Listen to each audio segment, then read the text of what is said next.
Karakternya aku main di Badut sebagai Niki. Niki itu adalah seseorang yang punya indera keenam. Dia itu cenayang atau indigo lah namanya.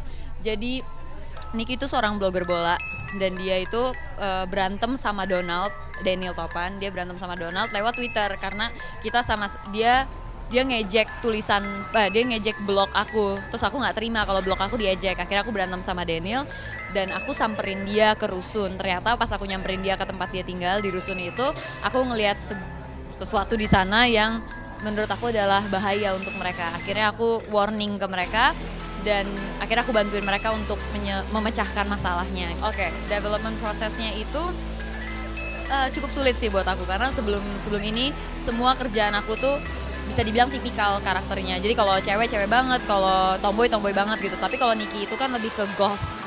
Dan dia itu sebenarnya orang baik, tapi dia itu kadang pendiriannya sangat kuat. Jadi kalau misalkan ada orang bilang enggak lo salah, Niki akan berdiri lagi dan bilang enggak gue benar gitu. Jadi dia tuh orangnya benar-benar straightforward, benar-benar frontal.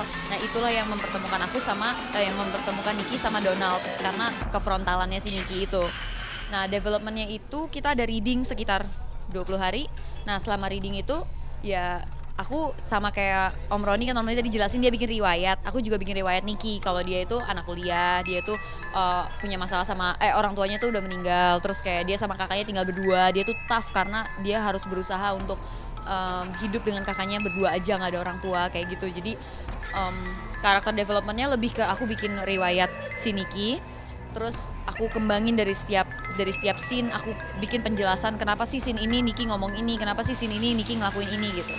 Terus setelah reading, setelah udah nyobain kostum dan segala macem, akhirnya bisa masuk ke dalam karakternya. Bahkan aku dengar dari Daniel dan teman-teman katanya pas lagi di set, Tiara tuh beda banget. Kalau lagi syuting tuh kadang Tiara suka menjauh kayak gitu. Karena kan Niki emang gak berteman sama mereka kan. Niki tuh sempat ada kayak clash.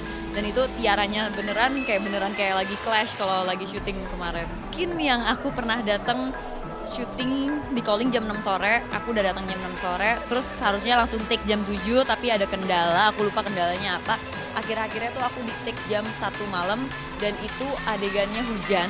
Jadi dari aku di take jam 9 aku di take sampai jam 1 malam dalam keadaan hujan. Jadi dari jam 9 sampai jam 1 aku kebasahan dan aku gak boleh ganti baju karena continuity. Terus sampai jam 1, terus sempat break bentar, terus take lagi kayak jam 3. Pokoknya intinya aku selesai syuting di hari itu adalah jam 5 pagi. Dan itu dalam keadaan basah. Jadi dari jam 9 sampai jam 5 pagi badan aku seluruh badan tuh basah.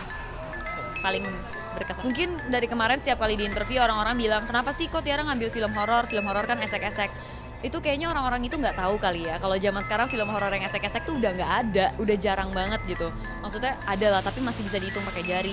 Kalau dulu, jadi kalau kita ngeliat grafisnya zaman dulu, pas lagi zamannya Jelangkung, Hantu Jeruk Purut atau Bangku Kosong, itu zaman-zaman dimana horor Indonesia lagi di atas banget karena film-filmnya tuh memang bagus gitu, bukan yang esek-esek.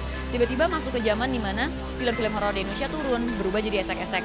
Nah kalau menurut aku sekarang udah masuk ke revolution dimana semua film-film Indonesia yang horor tuh udah mulai naik lagi, udah berubah dari esek-esek masuk ke film horor yang modern.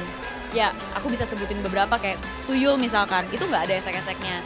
Terus kayak Midnight Show itu juga nggak ada esek-eseknya. Mereka semua memang konsentrasi dengan horor yang mereka mau sampein tuh horornya gitu loh, bukan esek-eseknya. Nah Badut adalah salah satu produksi yang kayak gitu. Yang memang yang dipromosikan atau yang ditawarkan dari Badut itu bukan sesuatu yang seksi atau sesuatu yang murah atau sesuatu yang esek-esek gitu. Yang ditawarkan oleh Badut adalah sesuatu yang pasti akan diomongin selesai nonton gitu, karena it will be creepy, it will be scary, and it will be worth the watch. Kebetulan aku ini kan lagi kuliah, jadi setelah Badut kan aku sempat syuting satu film, itu tayang tahun depan. Jadi untuk sekarang aku lagi konsentrasi sama kuliah. Insya Allah sih akhir tahun ini ada project lagi baru, ada bikin film lagi. Tapi other than that, karena itu masih tentatif, aku bikin film sendiri. Jadi aku kuliah perfilman dan aku udah sutradarain satu film pendek. Terus kemarin aku ngestradain satu film pendek. Dan insya Allah di akhir tahun ini ada 2 film pendek lagi yang aku sutradarain.